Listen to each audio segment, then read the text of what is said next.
The Battle of Coronel, fought on November 1, 1914, off the coast of Chile, was a significant naval engagement during the early months of World War I.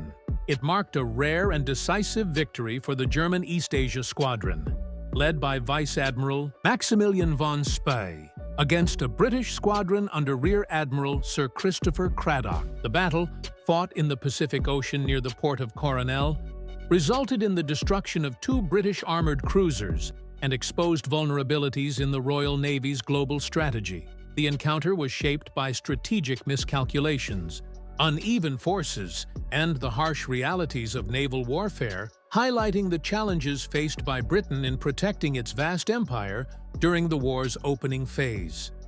Strategic context. By late 1914, World War I had erupted across Europe, but the conflict extended far beyond the Western Front. The global nature of the war placed immense pressure on the Royal Navy, tasked with securing Britain's maritime trade routes and countering German naval forces worldwide.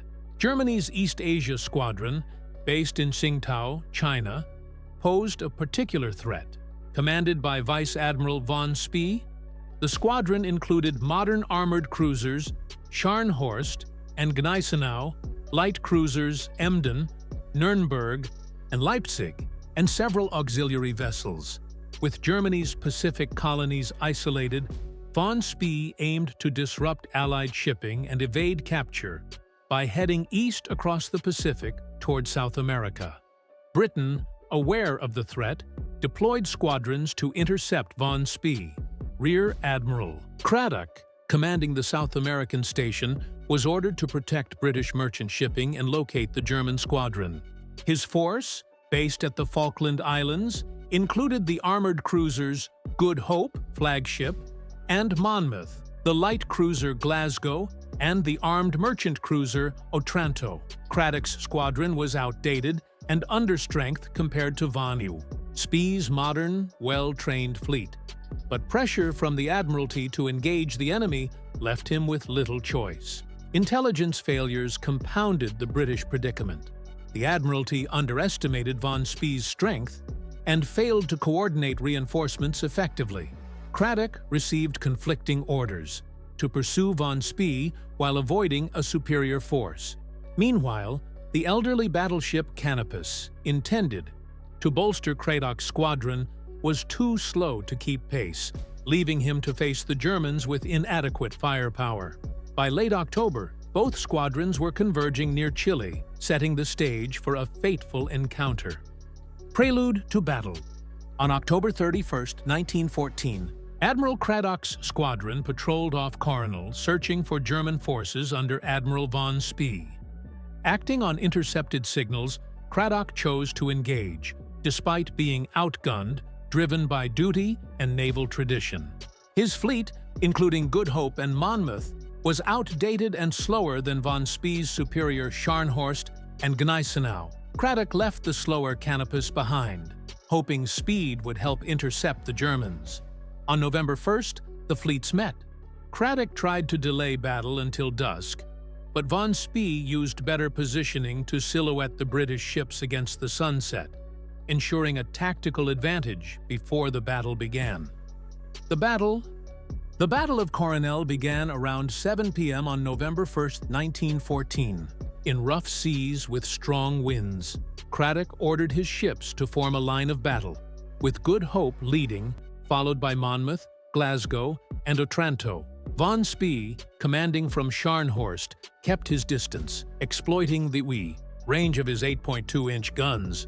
The Germans opened fire at approximately 12,000 yards, beyond the effective range of most British guns, allowing them to pound Cradock's ships with impunity. Heavy seas flooded Good Hope and Monmouth, disabling lower guns and limiting their range. Good Hope's 9.2-inch gun was ineffective in dim light. In contrast, von Spee's well-trained crews delivered precise salvos, quickly setting both British cruisers ablaze. Cradock, aboard Good Hope, tried to close the distance, but the ship was hit repeatedly. At 7:50 p.m., a massive explosion destroyed Good Hope, killing all 900 crew. Monmouth, also burning and crippled, was left adrift. Nuremberg finished her off around 9 p.m., with all 735 crew lost. Glasgow and Otranto escaped under darkness. Von Spee, cautious of torpedoes and reinforcements, did not pursue. Aftermath: the Battle of Coronel was a catastrophic defeat for the Royal Navy. The loss of Good Hope and Monmouth, with 1,635 British sailors killed, was the worst British naval disaster since the Napoleonic Wars. No Germans were killed, and von Spee's ships sustained only minor damage, with 3 sailors wounded. The victory boosted German morale and alarmed the Allies, as von Spee's squadron remained a threat to Pacific and Atlantic shipping lanes. For Britain, the defeat exposed critical weaknesses. Craddock's squadron was outmatched, and the Admiralty's failure to provide adequate reinforcements or clear orders contributed to the disaster. The sinking of 2 armored cruisers shocked the British public, accustomed to naval invincibility, and prompted a swift response.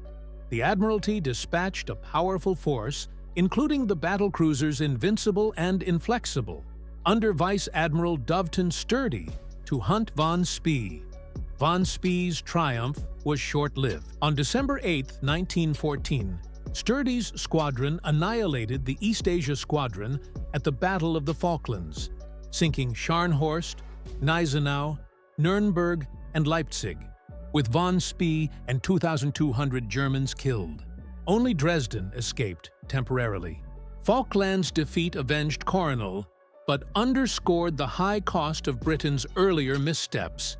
The Battle of Coronel was a stark demonstration of naval warfare's brutality and the consequences of strategic miscalculation.